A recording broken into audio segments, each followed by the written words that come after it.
আপনারা সবাই যদি এখন নিজের জায়গা থেকে সোচ্চার না হন, মনে করেন যে পে স্কেল পেয়ে গেছেন, অনেক কিছু পেয়ে গেছেন, তাহলে আপনারা কিন্তু সবচেয়ে বেশি খাবেন। আচ্ছা, আমাদের এই কাউন্সিল বা আমাদের এই সামনে শুক্রবারে যে প্রোগ্রাম, এই ব্যাপারগুলোতে নিয়ে একটু আলোচনা করবেন। ধন্যবাদ। এখন সর্বপ্রথম আমি অসংখ্য আল্লাহর নামে আল্লাহর নামে শুরু করছি এবং আল্লাহকে তাহলে শুকরিয়া যে আজকে আমরা মানে এখন আমরা হাসি মুখে কথা বলতে পারতেছি। 11 তারিখ আগের দিন পর্যন্ত আমাদের হাসি মুখে কথা বলার কোনো অবস্থান ছিল না, আমাদের ধুয়ে দেওয়া হয়তো। যাই হোক, আলহামদুলিল্লাহ আমরা এখন হাসি মুখে কথা বলছি। তো যারা অডিয়েন্স আছেন, এখন যদি আপনারা ঘুমায় পড়েন, আপনার যদি মনে হয় সব হয়ে গেছে, তাহলে ঘুমায় যান, বাকিটা সরকার দিবেন না, কোনো সমস্যা নাই। কিন্তু যদি না ঘুমান, যদি আমাদের দাবিগুলো আমরা তুলে ধরি, এখনো সময় আছে, আমরা আমাদের দাবিগুলো তুলে ধরি। আমি আমার পক্ষে আমি আমার মাননীয় প্রধানমন্ত্রীকে অসংখ্য ধন্যবাদ এবং এই সরকারকে আমি ধন্যবাদ জানাই। দীর্ঘ 11 বছর আমরা যেই কষ্টের দিন কাটাচ্ছিলাম, আমাদের সেই কাঙ্ক্ষিত সোনা হরিণ আমাদের পে স্কেল মাননীয় অর্থমন্ত্রী সংসদে পেশ করেছেন এবং মাননীয় প্রধানমন্ত্রী আমাদের সেটা দিয়েছেন। তার জন্য আমরা আমাদের কমিটির পক্ষ থেকে, আমাদের সংগঠন সহ আমাদের চাকরিজীবী 22 লক্ষ চাকরির পক্ষ থেকে মাননীয় প্রধানমন্ত্রীকে আন্তরিক অভিনন্দন ও শুভেচ্ছা জানাই। সেই সাথে আমি আগে বলেছিলাম যে মাননীয় প্রধানমন্ত্রী আমাদের প্রতি খুব সহানুভূতিশীল আছে এবং আমাদের প্রতি আন্তরিক আছে, কিন্তু অনেকে আমার গালাগালি হচ্ছে, আমি দালালি করি। দেখতে পাইছেন যে আসলে উনি হলো গিয়ে একজন মরহুম রাষ্ট্রপতি এবং প্রধানমন্ত্রীর সন্তান, সে সবকিছুই বুঝে। তো যাই হোক, আমি আমার পক্ষ থেকে মাননীয় প্রধানমন্ত্রীকে, আমাদের কিশোরগঞ্জ ওয়াজিবপুর পক্ষ থেকে প্রধানমন্ত্রীকে অভিনন্দন জানাই এবং তাকে আন্তরিক ধন্যবাদ জানাই। সেই সাথে আমি মাননীয়, ঠিক আছে, আমি কয়েকটা দাবি পেশ করতে চাই মালিক ভাই। এই দাবিগুলো আপনারা সকালে প্রচার করবেন। প্রথম দাবি হলো আমাদের 100% বেসিক দিতে হবে এবং সেটা যদি 2 ধাপে দেন আলহামদুলিল্লাহ, 1 ধাপে চাই, 2 ধাপে দিলে সর্বোচ্চ 2 ধাপ, এর বেশি যাওয়া যাবে না। সেক্ষেত্রে জুলাইয়ের 1 তারিখে আমাদের বেসিক 100% এবং ডিসেম্বর 2026 আমাদের বাকি ভাতাগুলো দিতে হবে। দ্বিতীয় দাবি হলো আমাদের পে স্কেল, আমাদের টাইম স্কেল এবং সিলেকশন পুনর্বহাল করতে হবে। যদি সম্ভব হয় টাইম স্কেল গুলো 5 বছর পর করতে হবে। তাও যদি না হয়, আমাদের ধাপগুলো, আমাদের যে 3 ধাপে বেতন করা হয় সেটা কমাইতে হবে। 10 বছর, 12 বছর, 16 বছর না করে আমাদের আরো কমাইতে হবে। আমার তৃতীয় দাবি হলো আমাদের ব্লক পোস্ট গুলো, আমাদের অনেক ইনক্রিমেন্ট বন্ধ হয়ে গেছে, সেগুলো দূর করতে হবে। আমাদের এমন ভাবে পে স্কেল গেজে দিতে হবে যাতে আমাদের চাকরির যে শিডিউল হলো আমাদের ইনক্রিমেন্ট বন্ধ না হয়। আমাদের যে 11 থেকে 20 গ্রেডের যে কর্মচারীগুলো আছে তাদেরকে রেশনে আনতে হবে। সচিবালয়ে যেভাবে পদোন্নতি ব্যবস্থা আছে, আমাদের পদোন্নতি দিতে হবে। আমাদের পদোন্নতি হয় না, আমরা এক জায়গা থেকে মারা যাই, আমাদের পদোন্নতি দিতে হবে। আমাদের 100% পেনশন দিতে হবে, পেনশন আমাদের 100% দিতে হবে। যারা পেনশনার আছে তাদের চিকিৎসা ভাতা বাড়াতে হবে। এগুলো আমাদের দাবি। ইনশাআল্লাহ এগুলো দাবিগুলো আমরা সরকারের ঊর্ধ্বতন কর্তৃপক্ষের কাছে যতটা করতে পারবো আমরা এগুলো পেশ করবো ইনশাআল্লাহ। তো আপনারা কেউ ঘুমায় যায় না, আপনাকে ঘুমায় যায় না, সময় আছে এখনো। এখন মাত্র আমাদের ঘোষণা করা হয়েছে। আমরা বলছিলাম আমাদের সংগঠন, একমাত্র আমাদের সংগঠনে বলছিল যে পে স্কেল দিবে, অনেকে না করছে যে দিবে না, আমরা নাকি ভুল কথা বলি। মানি অডিয়েন্স, আপনারা দেখেন, আমরা প্রথম থেকে বলছিলাম যে এই সরকার পে স্কেল ঘোষণা করবে, তবে তারা ঘোষণা করে ধাপে ধাপে, তাদের ঘোষণাটা ধাপে ধাপে হবে। এবং আপনারা আমাদের গালাগালি করছেন, অনেক সংগঠন আমাদের দালাল বলছে আমরা কিছু জানি না, ওনারা সব জানে, এগুলো সব গুজব।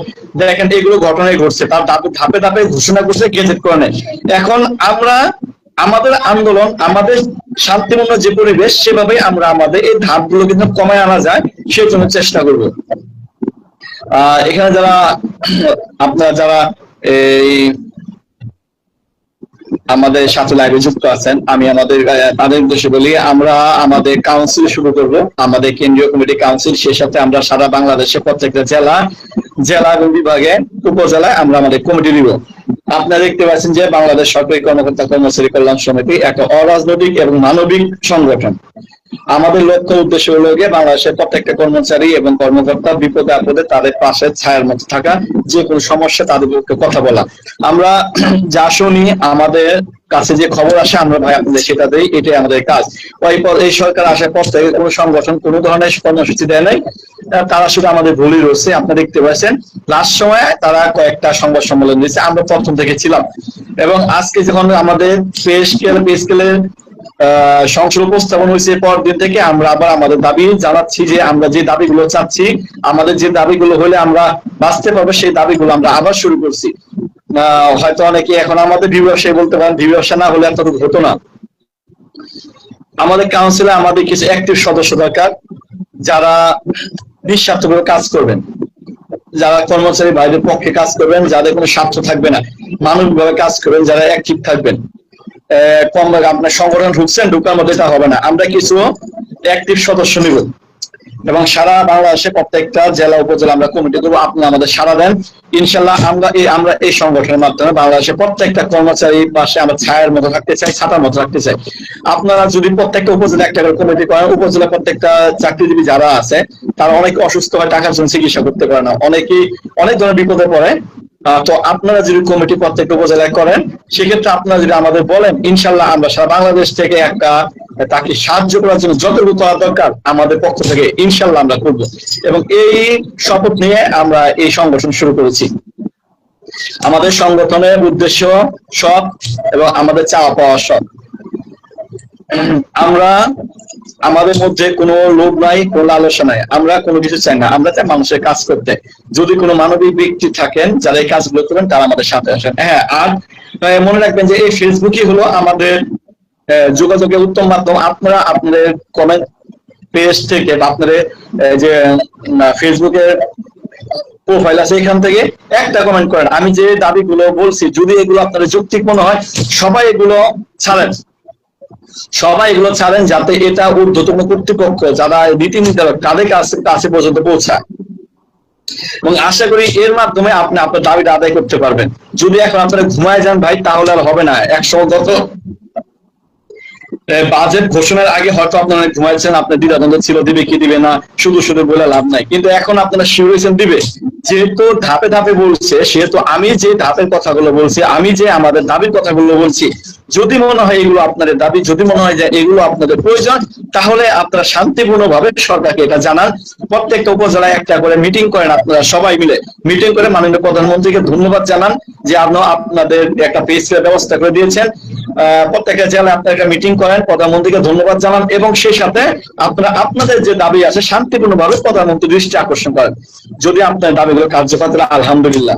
কারণ ভাই, আমার এখানে একটা দাবি আছে, দাবিটা হলো আমরা যারা 11 থেকে 20 গ্রেডের কর্মচারী আছি, অর্থাৎ আমাদের বাৎসরিক ইনক্রিমেন্ট 10 থেকে 20% দিতে হবে। সেটা আপনার আমাদের গ্রেড অনুযায়ী, যেমন 20 গ্রেডের কর্মচারীকে 20% দিতে হবে, সেভাবে আমাদের গ্রেড অনুযায়ী আমাদের দাবিগুলো মানতে হবে প্রধানমন্ত্রীর কাছে। আমাদের এটাই হলো গিয়ে সবচেয়ে আকুল আবেদন। এবং এক স্থায়ী পে কমিশন গঠন করা হয়েছিল এবং সেটা কার্যক্রম আছে। আমরা চাই সেই স্থায়ী পে কমিশনের মাধ্যমে আমাদের প্রতি 5 বছর পর পর আমাদের যখন দ্রব্যমূল্য ঊর্ধ্বগতি হবে, সেই সামঞ্জস্য রেখে আমাদের প্রত্যেক 5 বছর পর পর আমাদের পে স্কেলটা দিবে এবং এর জন্য যেন আমাদের কোনো আন্দোলন করতে না হয়। এটা হলো গিয়ে আমাদের সবচেয়ে বড় দাবি। আর আমরা আমাদের এই কাউন্সিল শুরু করতেছি। মালিক ভাই নাম্বার আছে, হ্যাঁ, যারা আপনারা করতে চান আপনারা দয়া করে আমার ইনবক্সে যোগাযোগ করবেন।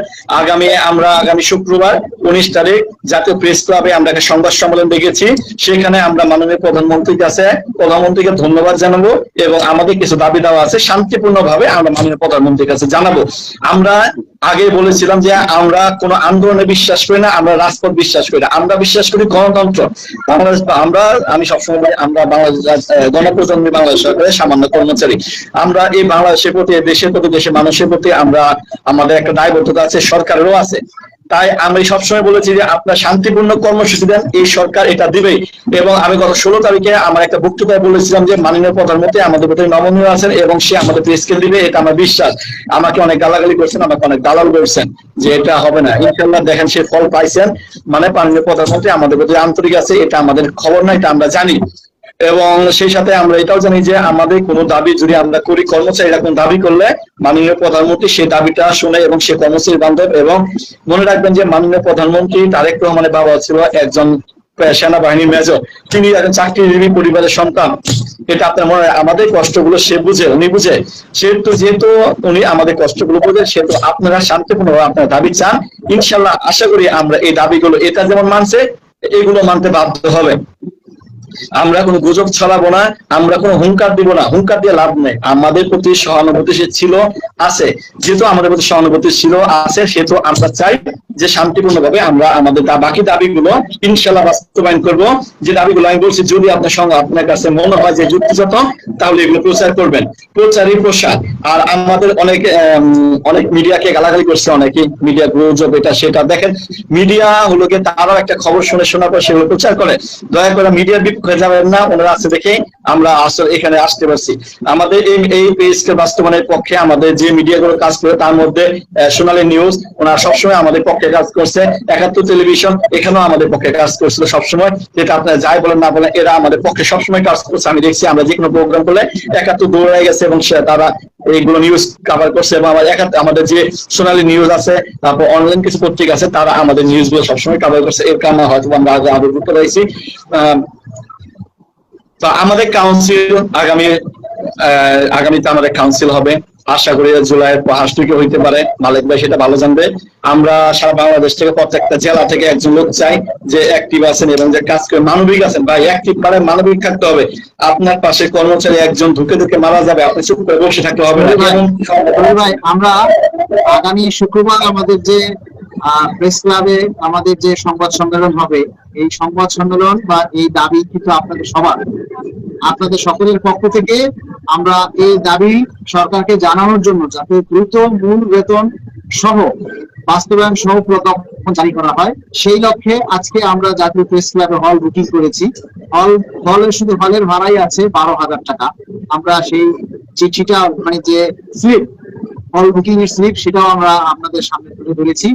আমরা চাই আপনারা আপনাদের সাধ্যমতো আমাদেরকে একটু আর্থিকভাবে সহযোগিতা করবেন। এক মিনিট, এটা কি অবতা তালুকদার, এটা কি লিখছেন দেখেন তো। এদের লোক কমিশন পাওয়ার ধান্দা এদের এখনো শেষ হয় নাই। এটা কে শুনুন, কে কি বললো, কারো কমেন্ট পড়বেন না, কারো ব্যাড কমেন্ট টোটালি পড়বেন না, অ্যাভয়েড করে দেন। এডি বললে আপনি দেখছেন, আমি দেখছি, বাস। আর কাউকে দেখানোর দরকার, শোনানোর দরকার নেই। আমরা এটা নিয়ে ব্যাখ্যা করলে অনেকেই জানে, দরকার নেই। যে যা বলে বলুক, কারণ কুত্তার লেজ কখনো সোজা হয় না। এরা কিছু জানোয়ার আছে যারা কোনোদিন মানুষ হবে না। তো আমরা যেটা বলতে চাচ্ছি, আপনারা আর্থিকভাবে আমাদেরকে যে যতটুকু পারেন সহযোগিতা করবেন, কারণ দাবিটা আপনার। আর প্রত্যেকটা দাবি বাস্তবায়ন করতে গেলে, আন্দোলন প্রোগ্রাম করতে গেলে টাকার দরকার আছে। আসলে আমরা আমাদের কর্মচারীরা সবাই, এটা আমাদের সংগঠনে যারা আছেন, আমরা যতটুকু সম্ভব আমরা নিজেরা চেষ্টা করি। আপনারাও আমাদেরকে একটু সহযোগিতা করুন, তাহলে আমাদেরও একটু আর্থিক সহায়তা হয়। ধন্যবাদ সবাই। হ্যাঁ, এবং আমরা চাই আগামী জুলাই মাসের মধ্যে আমরা আশা করব বা আমরা চেষ্টা করব আমাদের কাউন্সিল সম্পন্ন করতে, কেন্দ্রীয় কমিটি গঠন করতে। বিভিন্ন জেলা থেকে যারা আছেন সবাই আমাদের সাথে যুক্ত হতে পারেন, কোনো সমস্যা নেই। আর আমরা এখন বেশিরভাগ চাই আপনারা যাতে সবাই শুধু একটা দাবি নিয়ে আপনারা তুলে ধরবেন, যে শতভাগ মূল বেতন সহ আমরা দ্রুত প্রজ্ঞাপন চাই। এই একটা দাবি নিয়ে সবাই এখন কাজ করুন। এখন যদি আপনারা দাবি করতে কার্পণ্য করেন, এখন যদি আপনারা মনে করেন যে না এখনো কনফিউশন আছে, তাহলে তো আসলে আর কিছু বলার নেই। তখন প্রজ্ঞাপন হয়ে গেলে, তখন যদি এই 50% অনুযায়ী প্রজ্ঞাপন হয়, তাহলে কিন্তু আপনারা ঠকবেন। যারা নিম্ন গ্রেডে আছেন তারা ঠকবেন, অন্য কারোর তেমন কোনো ক্ষতি হবে না। বেশিরভাগ ক্ষতি হবে এই 14, 15, 16, 17, 18, 19, 20 এই সমস্ত গ্রেডের লোকরাই বেশি ক্ষতিগ্রস্ত হবে, কারণ আপনাদেরই কম, বেসিক কম, গ্রেড কম। এজন্য আপনারা সবাই এই শতভাগ মূল বেতনের দাবিতে সবাই সোচ্চার হবে, এটাই আমরা আশা করি। আচ্ছা মালিক ভাই, আমি যে লুৎফর রহমান বা হাওলাদার ভাইয়ের একটা কপি করি, শতভাগ বেসিক সব 3টে টাইম স্কেল ও সিলেকশন বাস্তবায়ন চাই। ভাই আমি আপনার দাবিটাই আমি একটু আগে বললাম, আপনারা সবাই এগুলো প্রচার করেন যাতে এগুলো আমাদের সিলেকশন টাইম স্কেল, একটা চাকরিজীবীর জন্য আমাদের একটা ধাপ, এই যে সিলেকশন টাইম স্কেল আমাদের একটা ধাপ পেরোনো, এগুলো বন্ধ করে দিচ্ছে, যা আমাদের জন্য জুলুম হয়েছে। আমরা এগুলোর জন্য দাবি আদায় করবো, আপনারা দয়া করে এগুলো প্রচার করেন। ঠিক আছে ভাই, আপনাদের কথাটাই আমরা বলতেছি। কিন্তু কিছু আছে যেগুলো হলো গিয়া এদের কথা না বলি। তো আমি এখন আমাদের পেজ স্কেলের বাইরে আমার সংগঠনের কথাগুলো বলি। দয়া করে আপনারা সবাই আমাদের সামনে যে আমাদের যে কাউন্সিল আছে সবাই যোগদান করবেন, এবং সবাই সারা বাংলাদেশে আপনারা কমিটি দেন, এবং সারা বাংলাদেশ থেকে আপনার আওয়াজ তুলেন, যাতে আমাদের দাবিগুলো, যদি আপনার মনে হয় আমি যে দাবিগুলো বলছি এগুলো যৌক্তিক, তাহলে এগুলোর বিষয়ে আওয়াজ তুলুন। কারণ আমরা আপনাদের জন্য কাজ করি, আপনারা তো বাসায় থাকেন ভাই, আমরা তো অনেক পরিশ্রম করছি। এই পে স্কেল পাইতে গেলে আপনার যদি মনে হয় এমনি হয়েছে, সেটা ঠিক না। দেখেন এই পে স্কেল আন্দোলন অনেক আগে থেকে শুরু হয়েছে। আমি সব প্রত্যেকটা সংগঠনে বলতেছি, আমাদের ওয়ারেস ভাই আছে, আমাদের মাহমুদুল হাসান ভাই আছে, ওনারাও কিন্তু অনেক পরিশ্রম করতেছে অনেক আগে থেকে। লাইভে কমেন্ট করতে পারেন, আমার ফোন করে ওনারা কিন্তু অনেক আগে থেকে পরিশ্রম করতেছে এই পে স্কেলের জন্য, আপনারা তো কেউ ছিলেন না। এরপরে যে আমরাও পরিশ্রম করতেছি, প্রত্যেকটা সংগঠন পরিশ্রম করতেছে, প্রত্যেকটা সংগঠনের প্রোগ্রাম আছে, প্রোগ্রাম আপনারা কেউ জান না, বাসায় বসে থাকেন, বসে শুধু তাদের গালাগালি করেন আর তাদের ভুলগুলো ধরেন, ভুল না ধরে নিজে কিছু করেন যদি আপনি মানুষ হয়ে থাকেন। আর আপনার দাবিগুলো এখন আপনার আদায় করতে হবে, আমাদের যতটুকু করে ইনশাল্লাহ আমি করে দিচ্ছি। এখন আপনার কাজ হলো গিয়ে আপনার দাবিগুলো, আপনার কি কি দাবি আছে আপনার লিখে আপনি একটা পোস্ট দেন, লিখে পোস্ট দেন।